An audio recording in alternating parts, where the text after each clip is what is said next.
और अब आपको दिखाते हैं देश और दुनिया की 20 बड़ी खबरें।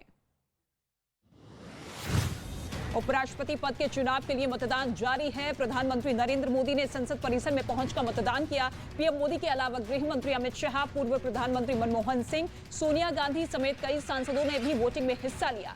उपराष्ट्रपति पद के लिए एनडीए की तरफ से पश्चिम बंगाल के पूर्व राज्यपाल जगदीप धनखड़ और यूपीए की तरफ से मार्गरेट अलवा के बीच मुकाबला है।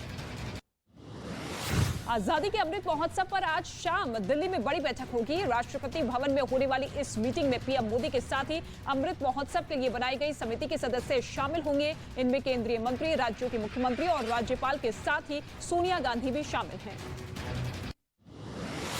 उपराज्यपाल पर दिल्ली के उप मुख्यमंत्री मनीष सिसोदिया के आरोपों पर बीजेपी ने पलटवार किया है। संबित पात्रा ने मनीष सिसोदिया पर शराब कंपनियों के 144 करोड़ रुपए माफ करने का आरोप लगाया है। संबित पात्रा ने यह कहा है कि उपराज्यपाल ने नियमों के मुताबिक काम किया है। मनीष सिसोदिया ने कहा था कि कैबिनेट से पास हुए प्रस्ताव में उपराज्यपाल ने बदलाव किया था। कोरोना के बढ़ते मामलों ने फिर चिंता बढ़ा दी है। खतरे को देखते हुए केंद्र सरकार के स्वास्थ्य सचिव ने देश के 7 राज्यों को चिट्ठी लिखी है, जिसमें कहा गया है कि आने वाले त्योहारों के मौके पर लोगों की एक राज्यों से दूसरे राज्यों में सफर करेंगे, जिससे कोरोना के मामले बढ़ सकते हैं, जिसे ध्यान में रखते हुए राज्य सरकारें उचित कदम उठाएं। पात्रा चौल घोटाले में गिरफ्तार सांसद संजय राउत की पत्नी वर्षा राउत से ईडी के अधिकारी पूछताछ कर रहे हैं। वर्षा राउत से एक महिला समेत 4 अधिकारी सवाल कर रहे हैं। उनके पति और शिवसेना नेता संजय राउत 8 अगस्त तक ईडी के रिमांड पर हैं। माना यह जा रहा है कि ईडी दोनों को आमने सामने बिठाकर पूछताछ कर सकती है। नोएडा की हाउसिंग सोसाइटी में महिला से बदसलूकी मामले में पुलिस ने मामला दर्ज कर लिया है। कार्रवाई करते हुए पुलिस ने आरोपी श्रीकांत त्यागी की पत्नी समेत 4 लोगों को हिरासत में लिया है, जबकि आरोपी श्रीकांत त्यागी फरार है। अवैध कब्जे का विरोध करने पर महिला से आरोपी ने बदसलूकी की थी। इस मामले की जांच के लिए 4 टीम गठित की गई है। साथ ही आरोपी की कार भी जब्त कर ली गई है। दिल्ली के आनंद विहार थाने में कांस्टेबल की पिटाई का वीडियो वायरल हो रहा है, जिसमें थाने में ही कुछ लोग कांस्टेबल को घेर कर पीटते हुए नजर आ रहे हैं। पुलिसकर्मी काफी माफी मांगता हुआ दिख रहा है। वीडियो सामने आने के बाद पुलिस अधिकारी का यह कहना है कि आरोपियों के खिलाफ सख्त कार्रवाई की जाएगी। पश्चिम बंगाल के हुगली में बीजेपी और टीएमसी कार्यकर्ता आपस में भिड़ गए। यह मारपीट आगे बढ़ती हुई नजर आई। बीजेपी ने टीएमसी कार्यकर्ताओं पर धमकाने और हमला करने का आरोप लगाया, तो टीएमसी ने बीजेपी पर विधायक की गाड़ी तोड़ने का आरोप लगाया। हालांकि पुलिस के पहुंचने के बाद कार्यकर्ता अलग हुए और मामला शांत हुआ। महाराष्ट्र के सतारा में भीषण हादसा हो गया। तेज रफ्तार एसयूवी ने 4 लोगों को टक्कर मार दी। घटना में 4 लोग बुरी तरीके से जख्मी हो गए हैं। उनका अस्पताल में इलाज चल रहा है। ये जो घटना है वो 3 अगस्त की रात की बताई जा रही है। इसकी तस्वीरें पास में ही लगे सीसीटीवी में रिकॉर्ड हो गई। फिलहाल पुलिस ने स्कॉर्पियो ड्राइवर को हिरासत में ले लिया है। हिमाचल प्रदेश के मंडी में बारिश से हालात बदतर हो गए हैं। बारिश की वजह से लगातार पहाड़ का हिस्सा टूटकर सड़क पर गिर रहा है। पहाड़ों से मलबा गिरने से चंडीगढ़ मनाली नेशनल हाईवे को बंद करना पड़ा है, जिससे कई घंटों तक यातायात पूरी तरीके से ठप रहा। वहीं प्रशासन की ओर से काफी मुश्किल से मलबा हटाकर लोगों के लिए रास्ता खोला गया है। उत्तर प्रदेश के मथुरा में भारी बारिश के बाद सड़कों पर घुटनों तक पानी भर गया, जिससे कई इलाके में गाड़ियां घंटों तक जैम में फंसी रही। सड़कों के साथ बाजार में भी सैलाब दिखाई दिया। बारिश के बाद लोगों की मुश्किलें ऐसी बढ़ी कि उनका सड़क पर निकल पाना भी दूभर हो गया। स्थानीय लोगों ने प्रशासन पर आरोप ये लगाया है कि समय पर नालों की सफाई नहीं की जाती है, जिससे पानी की निकासी की समस्या बनी रहती है। यूपी के शाहजहांपुर में गंगा नदी का जलस्तर बढ़ने से निचले इलाके जलमग्न हो चुके हैं। घरों में पानी घुसने से लोग सुरक्षित स्थान पर जाने को मजबूर हैं। किसानों की कई एकड़ में लगी फसल भी बर्बाद हो चुकी है। खतरे को देखते हुए प्रशासन ने अपनी टीमें तैनात कर दी हैं और इसके साथ ही लोगों से नदी किनारे न जाने की सलाह दी गई है। बिहार के मोतिहारी में ट्रक के गुजरते ही पुल जो है भरभरा कर गिर गया और पुल का जो हिस्सा गिरा, ट्रक उस हिस्से में फंस गया। गनीमत ये रही कि इस घटना में ड्राइवर की जान बच गई। स्थानीय लोगों की मदद से ट्रक को बाहर निकाला गया, जबकि पुल के ध्वस्त होने के कारण वाहनों का आवागमन जो है पूरी तरीके से बाधित हो चुका है, जिससे लोगों को काफी दिक्कतों का सामना करना पड़ रहा है। उत्तर प्रदेश के मुजफ्फरनगर में बदमाशों ने 3 मकानों में चोरी की। बदमाश लाखों रुपए के गहने और नकदी लेकर फरार हो गए। घटना की तस्वीरें एक मकान में लगे सीसीटीवी में रिकॉर्ड हो गई, जिसमें घर के बाहर खड़ा एक संदिग्ध आदमी दिखाई दिया। ये घर के अंदर देखता हुआ मिला। घटना पुरकाजी थाना इलो के फलोदा गांव की है। आजादी के अमृत महोत्सव के तहत मध्य प्रदेश के निवाड़ी में प्रशासन घर घर तिरंगा पहुंचा रहा है। पृथ्वीपुर के एसडीओपी नाव से तालाब पार करते हुए गांव पहुंचे और लोगों को तिरंगा दिया। गांव की एक महिला ने तिरंगा लगाकर तिरंगे को माथे पर लगाया और 20 रुपए भी दिए। एसडीओपी के मुताबिक गांव में केवल नाव ही एक मात्र साधन बचा हुआ है एक गांव से दूसरी गांव जाने के लिए। रूस और यूक्रेन युद्ध के बीच उत्तर कोरिया के प्रशासक किम जोंग उन ने पुतिन को मदद की पेशकश की है। सूत्रों के मुताबिक किम जोंग उन ने पुतिन को युद्ध में 1 लाख सैनिक देने की बात कही है। रूस ने 1 लाख सैनिकों के बदले उत्तर कोरिया को क्रूड ऑयल और गेहूं देने को कहा है। अमेरिकी संसद के स्पीकर नैन्सी पेलोसी की ताइवान यात्रा से भड़के चीन ने उनकी एंट्री पर बैन लगा दिया है। चीन ने पेलोसी के परिवार के सभी सदस्यों पर बैन लगा दिया है। इसके अलावा चीन ने अमेरिका के साथ क्लाइमेट चेंज और सैन्य मामलों पर होने वाली बातचीत पर रोक लगा दी है। इससे पहले अमेरिका ने भी चीन के राजदूत को तलब किया। इजराइल ने गाजा पट्टी पर ताबड़तोड़ हवाई हमला शुरू कर दिया है। इस दौरान इजरायली सैनिकों ने फिलिस्तीनी आतंकवादियों के ठिकाने को निशाना बनाया, जिसका वीडियो भी जारी किया गया है, जिसमें इजराइल की ओर से दागे गए रॉकेट्स की वजह से एक इमारत में एक के बाद एक कई जोरदार धमाके होते हुए नजर आए। इजराइल ने दावा किया है कि इस इमारत में 10 से ज्यादा आतंकी छिपे थे। कॉमनवेल्थ गेम्स में भारत ने गोल्डन हैट्रिक लगाते हुए 3 और गोल्ड अपने नाम कर दी है। कुश्ती में दीपक पुनिया, बजरंग पुनिया और साक्षी मलिक ने गोल्ड मेडल जीता है। 86 किलो वर्ग में दीपक पुनिया ने पाकिस्तान के खिलाड़ी को हराकर गोल्ड मेडल जीता। 65 किलो वर्ग में बजरंग पुनिया ने गोल्डन जीत हासिल की है। 62 किलो वर्ग में साक्षी मलिक ने गोल्डन मेडल जीता। बर्मिंघम कॉमनवेल्थ गेम्स में महिला क्रिकेट का सेमीफाइनल आज होने वाला है, जिसमें टीम इंडिया इंग्लैंड की टीम से भिड़ेगी। ग्रुप बी के अंतिम लीग मुकाबले में इंग्लैंड की महिला टीम ने न्यूजीलैंड को 7 विकेट के बड़े अंतर से हराया है। इस मुकाबले में इंग्लैंड की टीम ने अब तक सभी मैच जीते हैं, जबकि न्यूजीलैंड की टीम ग्रुप में 2 जीत के साथ दूसरे नंबर पर पहुंची है। और आप देख रहे हैं देश का नंबर 1 न्यूज चैनल। सबसे सटीक और भरोसेमंद खबरों के लिए देश ने एक बार फिर न्यूज 18 इंडिया पर भरोसा जताया है। आज तक और इंडिया टीवी को पछाड़कर न्यूज 18 इंडिया लगातार देश का नंबर 1 चैनल बना। हम पर भरोसा जताने के लिए आप सभी का बहुत धन्यवाद।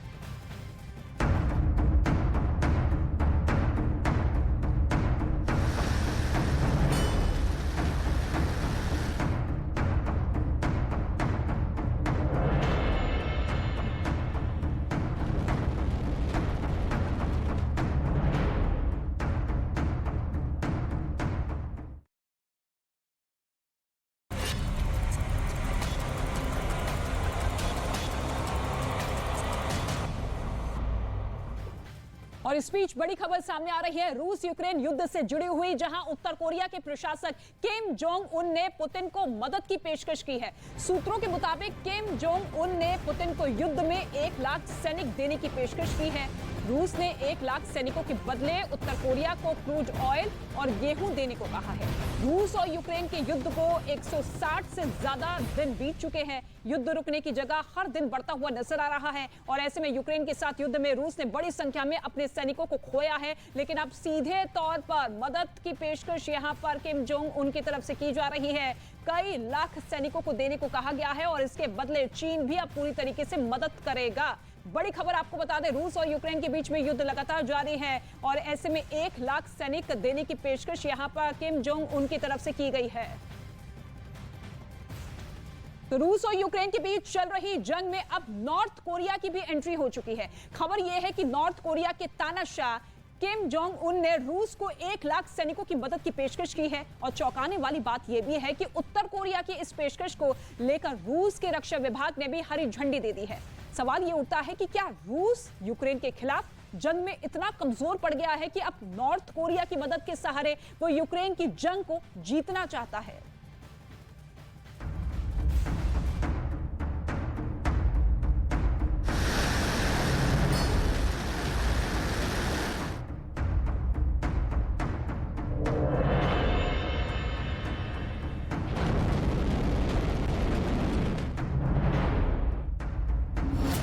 यूक्रेन के खिलाफ जंग का नया मोर्चा। रूस की मदद को तैयार किम के 1 लाख लड़ाके।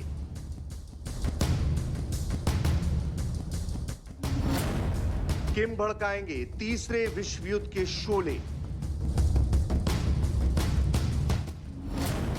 महायुद्ध का काउंटडाउन।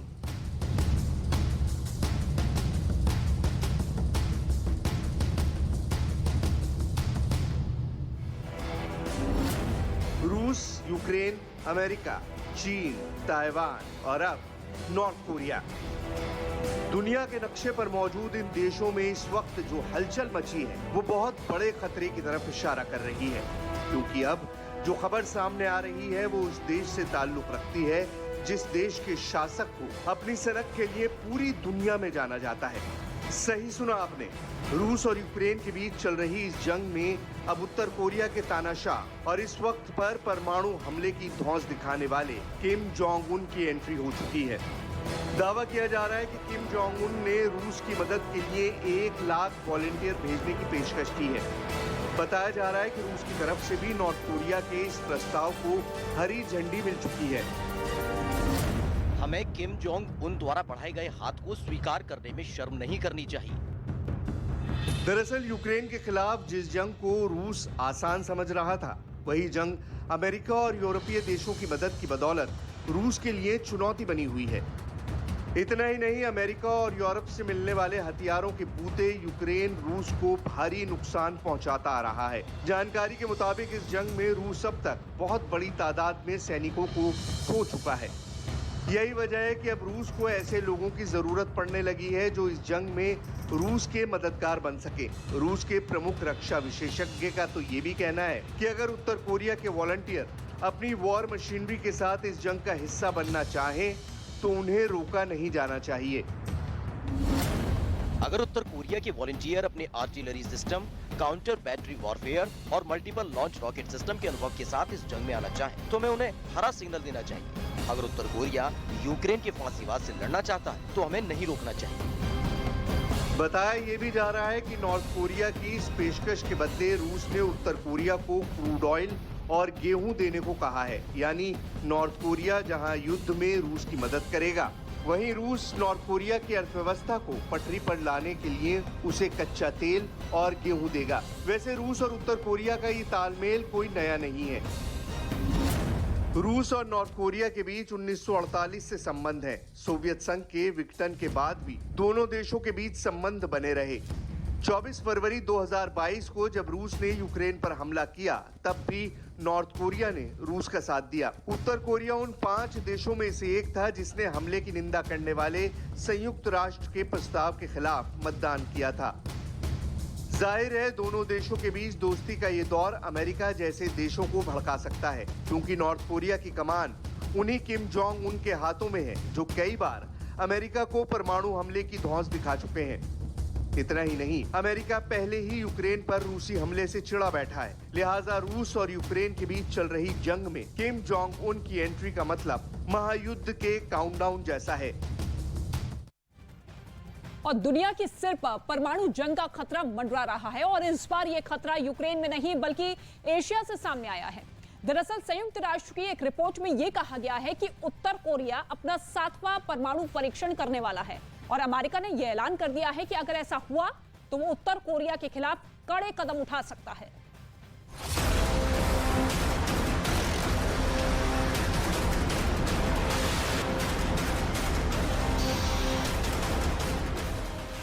सातवां परमाणु परीक्षण करेगा उत्तर कोरिया।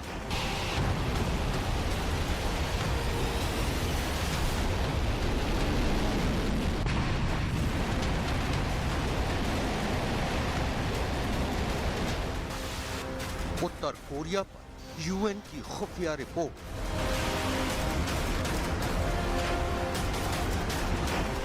सैटेलाइट तस्वीरों से खुला राज। किम जोंग की न्यूक्लियर साजिश।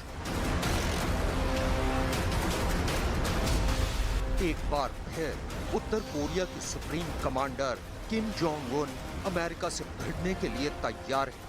एक बार फिर किम जोंग उन परमाणु परीक्षण की तैयारी कर रहे हैं। एक बार फिर एशिया में परमाणु जंग की आहट तेज होने लगी है।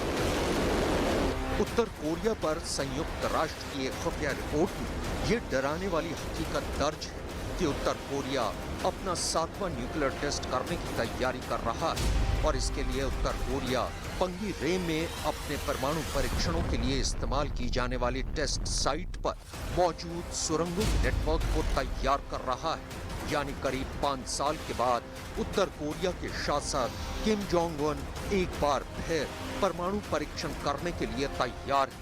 साल 2017 में उत्तर कोरिया ने अपना आखिरी न्यूक्लियर टेस्ट किया था। ये वो तस्वीर है जिसका जिक्र उत्तर कोरिया पर संयुक्त राष्ट्र के खुफिया रिपोर्ट में भी किया गया है। ये तस्वीर 12 जून 2022 को ली गई और इस तस्वीर में इस बात का जिक्र किया गया है कि उत्तर कोरिया पंगीरे टेस्ट साइट पर नया निर्माण कर रहा है और नई टनल नंबर 3 और टनल नंबर 4 बनाई जा रही है। खबर के मुताबिक टनल नंबर 3 का निर्माण करीब 4 महीने पहले शुरू हुआ था और इसके जल्द पूरा होने की उम्मीद है। टनल 4 का निर्माण कार्य 17 मई 2022 से शुरू हुआ था और इसके भी जल्द पूरा होने की उम्मीद है। 2018 में अपना छठा परमाणु परीक्षण करने के बाद उत्तर कोरिया ने टनल 4 को तोड़ दिया था, लेकिन अब इसका निर्माण कार्य तेजी से चल रहा है। अमेरिका का कहना है कि किम जोंग उन अगस्त के आखिरी हफ्ते में अपना 7वां परमाणु परीक्षण कर सकते हैं। There is no question that the NPT has made the world safer. But there's also no doubt that it's under increasing strain. And so we come together at a critical moment. The DPRK continues to expand its unlawful nuclear program and continues its ongoing provocations against the region. As we gather today, Pyongyang is preparing to conduct its 7th nuclear test. Iran remains on a path of nuclear escalation. Although it publicly claims to favor a return to mutual compliance with the JCPOA, the Joint Comprehensive Plan of Action, since March, Iran has been either unwilling or unable to accept a deal to achieve precisely that goal. Getting back to the JCPOA remains the best outcome for the United States, for Iran, for the world.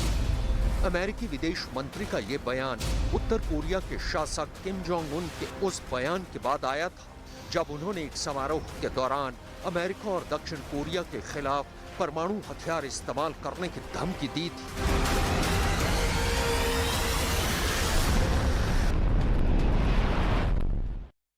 तो एक तरफ America की चेतावनी है, लेकिन America की चेतावनी से पहले ही उत्तर कोरिया का तानाशाह किम ऐलान कर चुका है कि अगर किसी भी देश ने उत्तर कोरिया पर हमला किया तो वो उसके खिलाफ परमाणु हथियार का इस्तेमाल करने से भी नहीं हिचकेगा।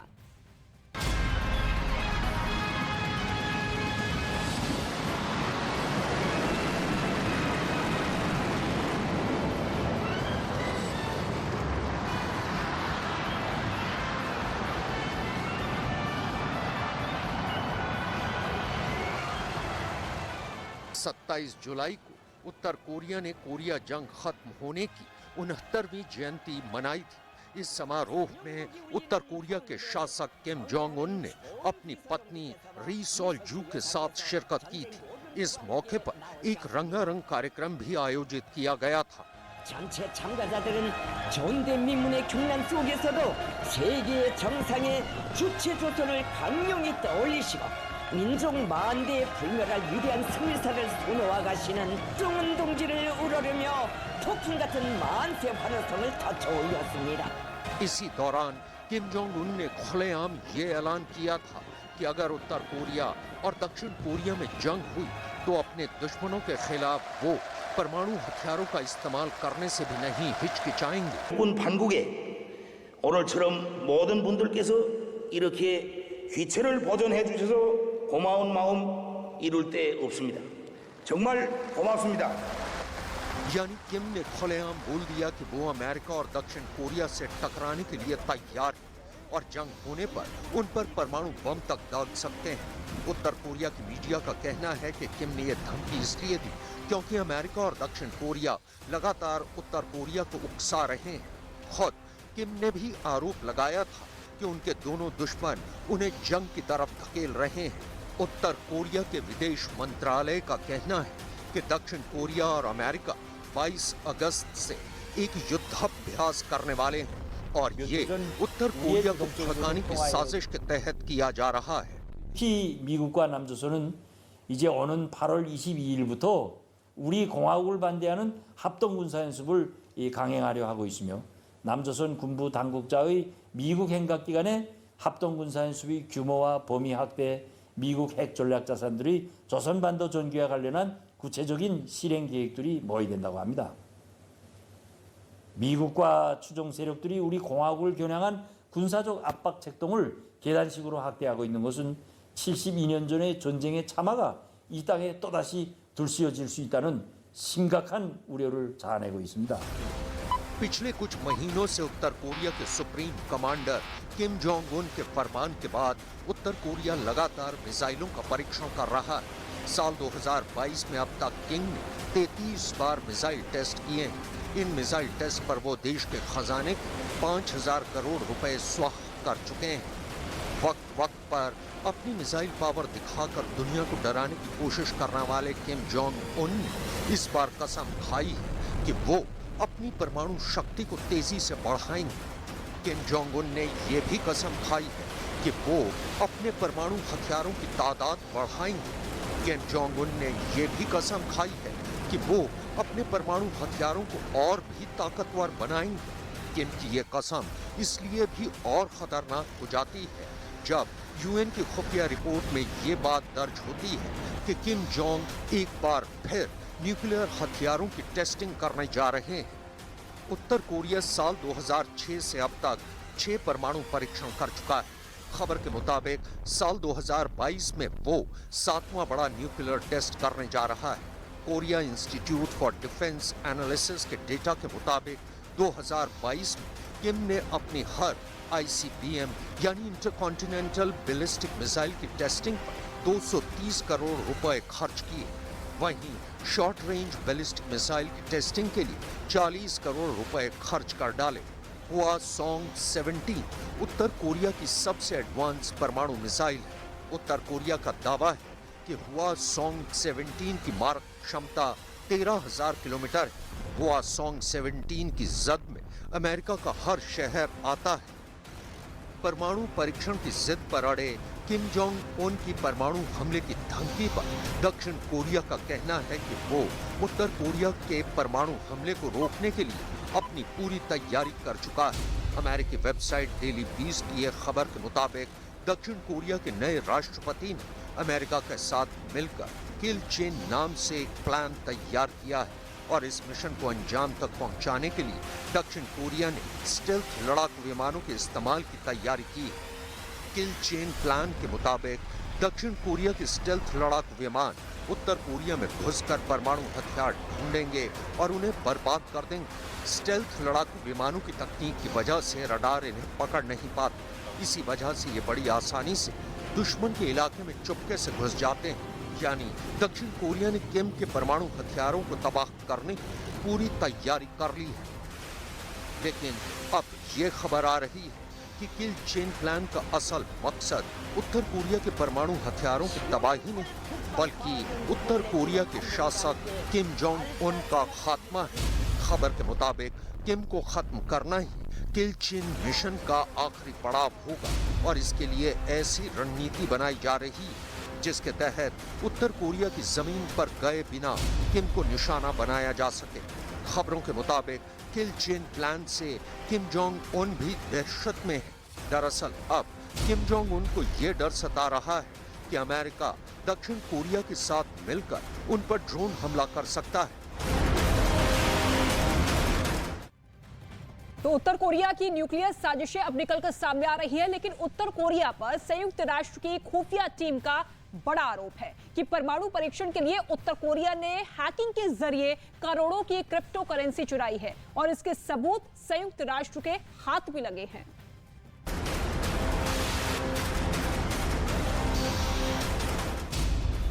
उत्तर कोरिया के 7वें परमाणु परीक्षण की तफ्तीश के दौरान संयुक्त राष्ट्र की खुफिया टीम के हाथ इस बात के सबूत भी लगे हैं कि उत्तर कोरिया ने अपने परमाणु परीक्षण के लिए हैकिंग के जरिए करोड़ों की क्रिप्टो करेंसी चुराई। इससे पहले भी संयुक्त राष्ट्र उत्तर कोरिया पर उसके न्यूक्लियर और मिसाइल प्रोग्राम के लिए पैसे जुटाने के लिए दूसरे देशों में साइबर अटैक के संगीन आरोप लगा चुका है। दरअसल संयुक्त राष्ट्र की ताकीद के बावजूद उत्तर कोरिया सालों से अपना परमाणु कार्यक्रम जारी रखे हुए है। इसके चलते संयुक्त राष्ट्र उत्तर कोरिया पर कई प्रतिबंध भी लगा चुका है। बावजूद इसके उत्तर कोरिया अपने 7वें न्यूक्लियर टेस्ट की तैयारियों में जुटा हुआ है।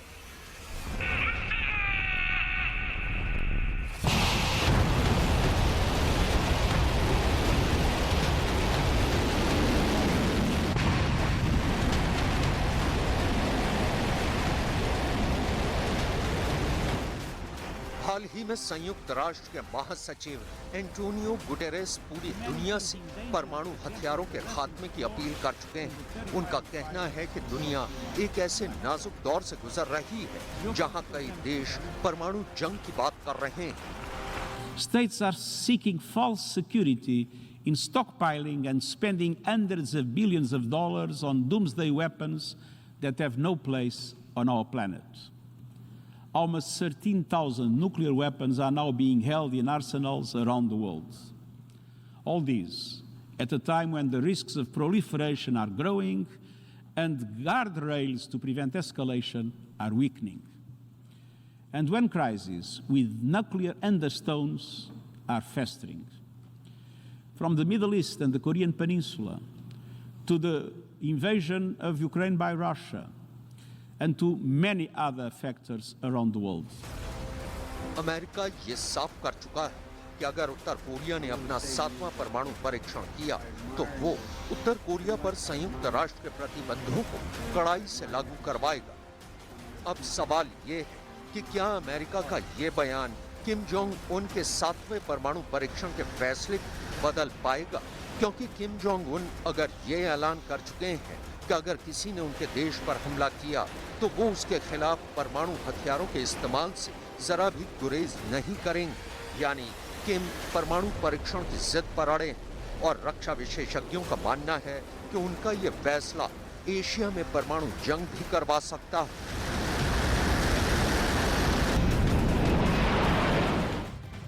और चीन और ताइवान के बीच एक बड़ी खबर सामने आ रही है। आपको बता दें कि ताइवान के रक्षा मंत्रालय की अनुसंधान और विकास इकाई के उप प्रमुख यांग ली हिंग का शव मिलने से हड़कंप मच गया है। बताया यह जा रहा है कि उप प्रमुख यांग ली हिंग एक होटल में ठहरे थे जहां के एक कमरे से उनका शव बरामद हुआ है। फिलहाल उनकी मौत की वजह का पता नहीं चल पाया है। ली हिंग को हाल ही में ताइवान में सैन्य स्वामित्व वाले national Chungshan institute of science and technology में कई मिसाइल विकास परियोजनाओं की देखरेख के लिए भर्ती किया गया था। तो एक वरिष्ठ अधिकारी का शव मिलने के बाद हड़कंप मचता हुआ नजर आ रहा है। चीन और ताइवान विवाद जिस तरीके से आगे बढ़ रहा है उसके बीच में ये बड़ी खबर, बड़ी जानकारी।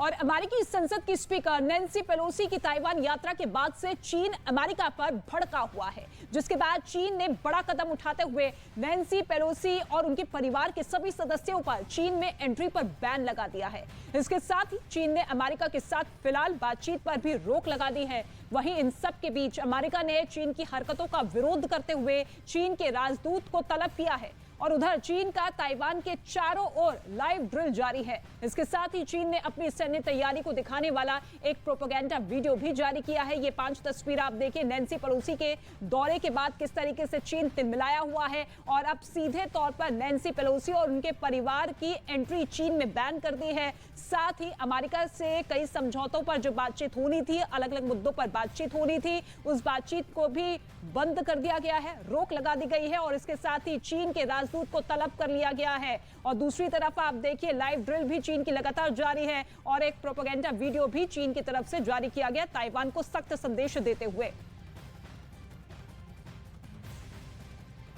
और अमेरिकी संसद की स्पीकर नैन्सी पेलोसी के ताइवान दौरे के बाद से चीन बुरी तरीके से तिलमिलाया हुआ है। चीन ने आरोप यह लगाया है कि नैन्सी पेलोसी के ताइवान दौरा जो है वन चाइना पॉलिसी का उल्लंघन है और यही वजह है कि चीन ने पेलोसी की ताइवान यात्रा के जवाब में अमेरिका के खिलाफ 8 बड़े फैसलों का ऐलान किया है।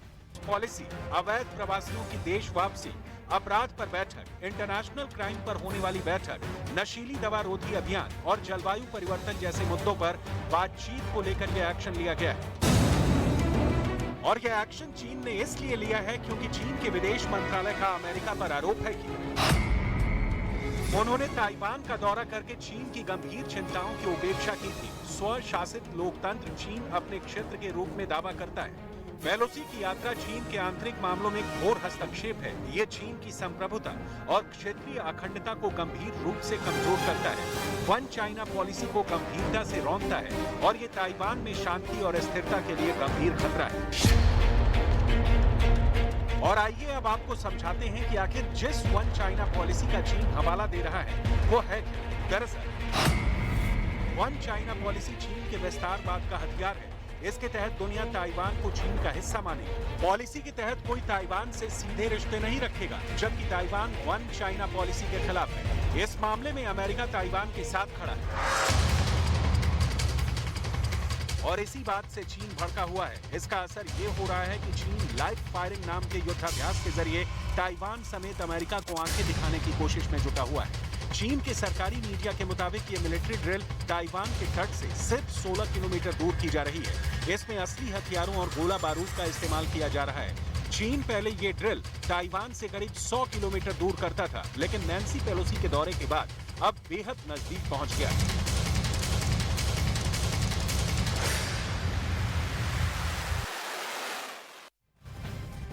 और हर गुजरते दिन के साथ चीन और ताइवान के बीच जंग जैसे हालात बनते जा रहे हैं। ताइवान भले ही एक छोटा सा देश है, लेकिन युद्ध के हालात में वो चीन को कड़ी टक्कर दे सकता है। आइए आपको दोनों देशों की ताकत के बारे में बताते हैं। सबसे पहले बात चीन की। चीन के पास 20 लाख एक्टिव सेना है, तो ताइवान के पास 1.7 लाख सेना है। चीन के पास 5.10 लाख रिजर्व सेना है, तो वहीं ताइवान के पास 15 लाख रिजर्व सेना है। और ऐसा इसलिए है क्योंकि ताइवान में मिलिट्री ट्रेनिंग हर नागरिक के लिए अनिवार्य है, यानी कि जरूरी है। चीन के पास 1200 फाइटर प्लेन है, वहीं ताइवान के पास 288 फाइटर प्लेन है। चीन के पास 912 हेलीकॉप्टर है, वहीं ताइवान के पास केवल 208 की संख्या में हेलीकॉप्टर है। जहां एक अटैक हेलीकॉप्टर की बात हो तो चीन के पास 281 की संख्या में है, वहीं ताइवान के पास 91 अटैक हेलीकॉप्टर है। चीन के पास 5250 टैंक है, तो वहीं ताइवान के पास 1110 टैंक है। और इसके साथ ही चीन के पास 35,000 बख्तरबंद गाड़ी है, वहीं ताइवान के पास 3,472 बख्तरबंद गाड़ियां हैं। यानी कि हर लिहाज से चीन जो है मजबूत स्थिति में है। जहां एक तोप का सवाल है तो चीन के पास 4,120 है, तो वहीं ताइवान के पास 257 तोप है। चीन की एक बार फिर से अगर बात की जाए तो चीन के पास 79 सबमरीन है, तो वहीं ताइवान के पास केवल और केवल 4 है। तो आप देखिए हर लिहाज से चीन बेहद ताकतवर है ताइवान को लेकर, लेकिन ताइवान भी मुंहतोड़ जवाब देने के लिए अपने आप को तैयार बता रहा है। और इस बीच एक बड़ी खबर आपको बता दें, चीन और ताइवान तनाव पर इस वक्त की सबसे बड़ी खबर सामने आ रही है। चीन ने ताइवान के आसपास मिलिट्री अभ्यास को 15 अगस्त तक बढ़ा दिया है। आपको बता दें कि चीन ताइवान के चारों ओर अब तक का सबसे बड़ा मिलिट्री अभ्यास कर रहा है और ताइवान को डरा रहा है। इस युद्ध अभ्यास में समुद्र से लेकर जमीन और हवा में भी ताइवान की घेराबंदी की जा रही है, जिसमें सेनाएं अपने सबसे आधुनिक लड़ाकू विमानों को भी युद्ध अभ्यास में शामिल कर रही है। और अब चीन ने मिलिट्री अभ्यास को 15 अगस्त तक बढ़ा दिया है। यह युद्ध अभ्यास जो कि 100 किलोमीटर की दूरी पर चीन अक्सर करता हुआ नजर आया, लेकिन अब केवल और केवल 15 किलोमीटर की दूरी पर कर रहा है और सीधे तौर पर ताइवान को बड़ा संदेश।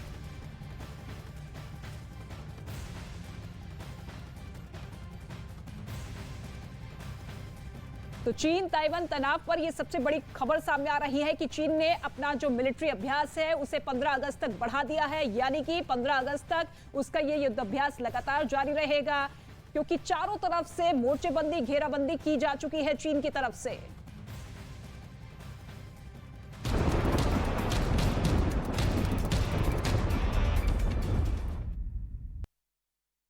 खबरों में आगे बढ़ते हैं। उत्तर प्रदेश के नोएडा की एक सोसाइटी का वीडियो सामने आया है जिसमें एक महिला से दबंग आदमी बदसलूकी कर रहा है। आरोपी का नाम श्रीकांत त्यागी है जो खुद को बीजेपी नेता भी बताता है। वीडियो सेक्टर 93 के एक हाउसिंग सोसाइटी का है जहां पौधे लगाने को लेकर विवाद शुरू हुआ, जिसके बाद श्रीकांत त्यागी नाम के शख्स ने महिला से बदसलूकी की। और ये वीडियो आपकी टेलीविजन स्क्रीन पर, ये शख्स जो कि अपने आप को बीजेपी नेता बताता है, जो कि सीधे तौर पर इस महिला के साथ बदसलूकी कर रहा है, अभद्रता कर रहा है। दरअसल ये पूरा का पूरा विवाद एक पौधा लगाने को लेकर हुआ। दोनों पक्ष इस तरीके से भिड़ते हुए नजर आए। पहले महिला की तरफ से समझाने की कोशिश की गई, लेकिन बदसलूकी इस शख्स की तरफ से शुरू की गई। हालांकि पुलिस ने मामला दर्ज कर लिया है। इसी वीडियो के आधार पर यह शख्स जो कि अपने आप को भारतीय जनता पार्टी का नेता बता रहा है, गाली गलौज भी इसने इस महिला के साथ की। और अब ये जानकारी मिल रही है कि पुलिस ने कई धाराओं में एफआईआर दर्ज कर ली है। महिला की शिकायत पर एफआईआर दर्ज की गई।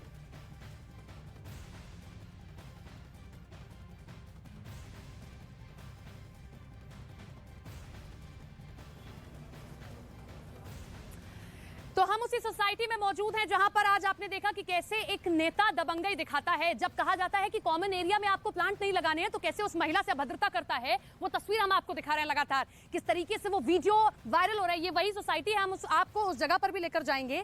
कैसे सोसाइटी में वो नेता कैसे अपनी दबंगई दिखाता है। हालांकि 4 टीमें गठित की गई और किस तरीके से वो चारों टीमें उस व्यक्ति को खोज रही हैं, उस नेता को खोज रही हैं। गुंडई दबंगई सरेआम की जा रही है। जो एरिया लोगों का हुआ करता है, जो कॉमन एरिया है, जहां से आने जाने की अनुमति होती है, वहां वो अपना पर्सनल गार्डन बनाना चाहता था, वहां पर 4-5 पौधे लगाना चाहता था। उस महिला की गलती बस इतनी ही कि उसने ये कहा कि आप वहां पर पौधे नहीं लगा सकते हैं। और इसी बात को लेकर वो इतना ज्यादा आक्रामक हो जाता है कि कैसे वहां पर मना करता है और दबंगई दिखाता है, महिला के साथ अभद्रता करता है, गाली देता है और इसी के साथ में उसके साथ में हाथापाई भी करने लगता है। आनंद हमारे साथ, हमारे सहयोगी लाइव बने हुए हैं, उनका रुख कर लेते हैं। आनंद, आप उस जगह पर मौजूद हैं क्योंकि पत्नी को भी हिरासत मिली है, पूछताछ की जा रही है, लेकिन अभी भी वो व्यक्ति गिरफ्तार नहीं हुआ है। क्या अपडेट मिल रहा है, जरा वो तस्वीरें भी दिखाइए। हाँ जी, देखिए ग्रैंड ओमेक्स सोसाइटी के प्रीमाइसेस में हम खड़े हुए हैं। ये श्रीकांत त्यागी का घर है। आप देख सकते हैं काफी आलीशान ये घर है और ये वो जगह है जिसको लेकर पूरा विवाद शुरू हुआ। दरअसल ये कॉमन एरिया है, ये आम लोगों के लिए, सोसाइटी में जो रहते हैं, जिनका घर है, जो किराए पे रहते हैं। और यहाँ पर आरोप ये है कि श्रीकांत त्यागी ने यहाँ पर अपने गमले लगाने के लिए इसको एक तरीके से कब्जा करने की यहाँ पर कोशिश की। और जब आसपास के लोगों ने और जो महिला है पीड़ित, उन्होंने जब इस बात की शिकायत करी तो वीडियो में आप देख सकते हैं किस तरह से वो शख्स महिला के साथ बदतमीजी कर रहा है, गाली गलौज कर रहा है, धक्का दे रहा है। जिसके बाद नोएडा पुलिस के संज्ञान में पूरा मामला आया है और नोएडा पुलिस ने इसमें कई धाराओं में मुकदमा दर्ज कर लिया है। ये घर है, ये बंद है।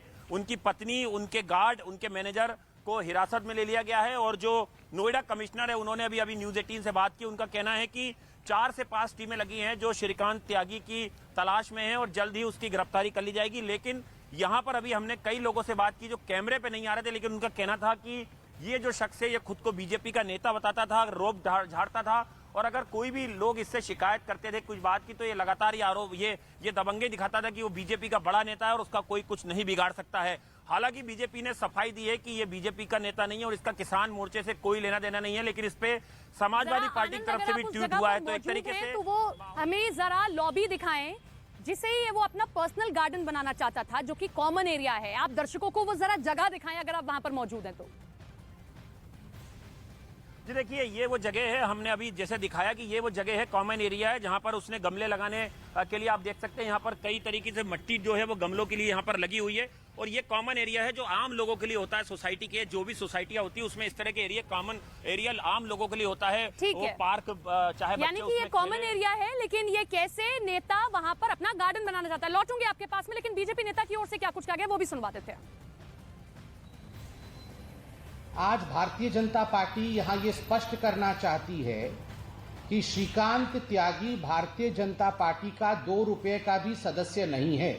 जो हमारा फॉर्म होता है प्राइमरी मेंबरशिप का, उसका भी सदस्य श्रीकांत त्यागी नहीं है।